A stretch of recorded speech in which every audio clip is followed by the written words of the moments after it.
Sir என் பேர் பாலுங்க sir. பாலுண்டு Balasubramaniam sir. இது என் வீட்டுக்காரம்மாங்க சார், பக்கத்தில் இருக்கிறவங்க அதில் தாங்க. இவங்க வந்து ராஜேஸ்வரி அம்மாங்க, அவங்க லீமா ரோஸுங்க. இவங்க வந்து செல்வபுரம் குடிசை மாட்டு வாரியத்தில் வீடு வேணும்னு சொல்லி 74 வார்டு சங்கர் அவர்கிட்ட போய் வீடு வேணும்னு சொல்லி எல்லாம் பணம் கொடுத்துருக்காங்க. நான் சங்கர் கூட தாங்க இருந்தேங்க, வேலை செஞ்சுட்டு இருந்தேங்க. சங்கர் வந்து எலெக்ஷனில் கவுன்சிலர் சீட்டு கிடைச்சோடனே என்னை கூப்பிட்டு, நான் எலெக்ஷன் சீட்டு கிடச்சிக்க நீ வந்து என் கூட வந்து வேலை செய்ய, உன் சம்பளம் தரேன்னு சொல்லி கூப்பிட்டு அப்படிங்க. நானும் போனேங்க நம்பி, அவங்க குடும்பத்தோட ஒருத்தராக இருந்து நம்பிக்கை பேர்லாம் போனேங்க கூட சேர்ந்து எலெக்ஷன் வேலை செஞ்சேங்க. கூடலாம் வேலை செஞ்சு வார்டுக்குள்ளே எல்லா வேலையும் நான் தான் செஞ்சேங்க. இவர் வார்டுக்குள்ளே இருக்க மாட்டாருங்க. வார்டுக்குள்ளே பைப் உடஞ்சாலும் சரிங்க, பாத்ரூம் நான் உடஞ்சாலும் சரிங்க, எல்லா வேலையும் நான் தான் பார்த்தேங்க. வார்டுக்குள்ளே எல்லாத்துக்குமே தெரியுங்க. 74 வார்டு பூசாரி பாலத்துலைங்க எல்லாருக்கும் தெரியுங்க. எல்லா வேலையும் செஞ்சுட்டுருக்கும்போது பணம் வந்து எல்லோரும் பணம் கொடுத்துருக்குறாங்க. பணம் கொடுத்துட்டுங்க, உங்களை பணத்தை திருப்பி கேட்டால் வீடு கொடுக்க மாட்டேங்கிறாருங்க. வீடு கேட்ட வீடு செல்வபுரம் வீடு வந்து ஐடிபி கார்டில் வீடு வாங்கி தர சொல்லி பணம் கேட்டா அப்படிங்க. இவர் என்ன சங்கர் என்ன பண்ணால் பணத்தை எல்லாருமே வந்து தம்புங்கிற திருமகன் அதே வார்டில் குடியிருக்கிற அப்படிங்க. தெற்கு வட்டாட்சியரில் டெம்பரரியாக RIFL வேலை செஞ்சுட்டு இருந்தாங்க தம்பு திருமகன்.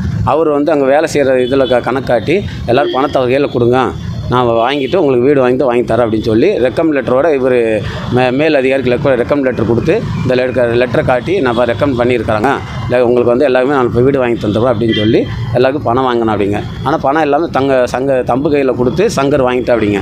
இப்போ பணத்தைங்க கேட்டால் பணம் தர மாட்டேங்க, வீடு கேட்டால் வீடு அங்கே இல்லைங்க. எல்லாம் விசாரித்தாங்க, வீடு யாருக்குமே இல்லைங்க. அந்த வீடு வந்து எல்லாமே இந்த தாழ்த்தப்பட்ட மக்களுக்கு வீடு எடுத்தாங்க பாருங்கள், ஆக்குவிப்பில் அந்த வீடு எடுத்தவங்களுக்கு தாங்க வீடு ஒதுக்கீடு பண்ணிக்கிறாங்க. எல்லாம் விசாரிச்சாங்க. இப்போ வீடு கேட்டால் வீடு இல்லைங்க அங்கே. இவர் என்னங்க வீடு இல்லை, நான் பணம் தரேங்கிறாங்க. இது பணம் தர மாட்டேங்கிறாங்க. இதுக்கு என்னங்கிறான்னா ஃபோன் பண்ணி கேட்டால் போகல கிலோமீட்டர் கொடுக்குறாங்க இடத்துல. இப்போ 2 நாளைக்கு முன்னாடி நைட்டு 10:34 ஃபோன் பண்ணி உனக்கு நடக்கவும் நைட்டு சாப்பிட்டுட்டு எச்சியோடு உனக்கு உயிரோட வாழ்றதுக்கு பிடிக்கலையா, நடமாட பிடிக்கலையான்னு சொல்லி ஆடியை வச்சுருக்குறாங்க. என்னை கிலோமீட்டர் கொடுக்குறாங்க. இப்போ நான் பொண்டாடி பிள்ளைல என் பிள்ளைகள் வேலைக்கு போகிறாங்க. ஆனந்தாஸுக்கு கூலி வேலை செய்கிறேன். நான் வேலைக்கு போடாமல் கூப்பிட்டு வந்துருக்குறேங்க. எங்கேயோ வச்சு கார் வச்சு தூக்கிடுவானோ ஆள் வச்சு அடிச்சிடுவானான்ட்டு. எத்தனை பேருக்கிட்ட கிட்டத்தட்ட 150 பேர்கிட்ட வாங்கியிருக்கிறாங்க. 1,25,000 1 லட்சம்.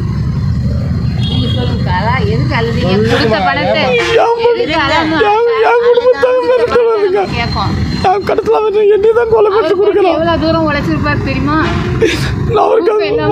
இல்லாம அவரு ஜெயிக்காண்டி இவரு போய் ரைட்டு பகல் உழைச்சிருக்காரு.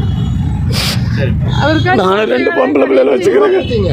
எல்லாம் 1,20,000 1,20,000 கொடுத்துருக்கு எல்லாருக்கும். பணம் கேட்டால் கிலோமீட்டரில் கொடுக்குறாங்க. அங்கே இருக்க சண்முகராஜன் ஒருத்தருக்கு அந்த வார்டில்லைங்க. போலீஸ் இப்போ கமிஷனர் சார்ட்ட இப்போ தான் கம்ப்ளைண்ட் கொடுத்துட்டு வந்துருக்காங்க. இப்போ லெட்டர் கொடுத்துக்கிறாங்க. இப்போ 2 நாள் முன்னாடி மிரட்டல் கொடுத்தாங்க. அதனால இப்போ இன்னைக்கு கொடுத்துட்டு வந்துருக்காங்க கமிஷனர் சார்ட்ட. இப்போ லெட்டர் கொடுத்துட்டு வந்துருக்குறாங்க.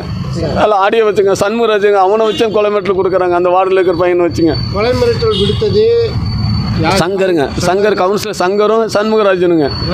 2 பேர் பேசின ஆடியோ இருக்குங்க என்கிட்ட.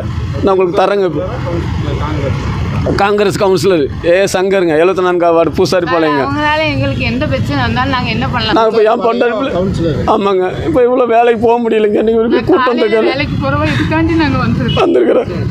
நான் இன்னும் 2 பொம்பளை பிள்ளைகள் வச்சுக்க. பொம்பளை பிள்ளை வேலைக்கு போகண்டாங்களா, காலேஜ் போகண்டாங்களா சொல்லுங்கள் சார். இவன் ஆளை வச்சு யாராச்சும் பண்ண சார் பண்ணுவேன் சொல்லுங்கள். சரி, அதுக்கு பாதுகாப்பு வேண்டி தான் தகவல் கொடுக்க வந்திருக்கேன். சரி.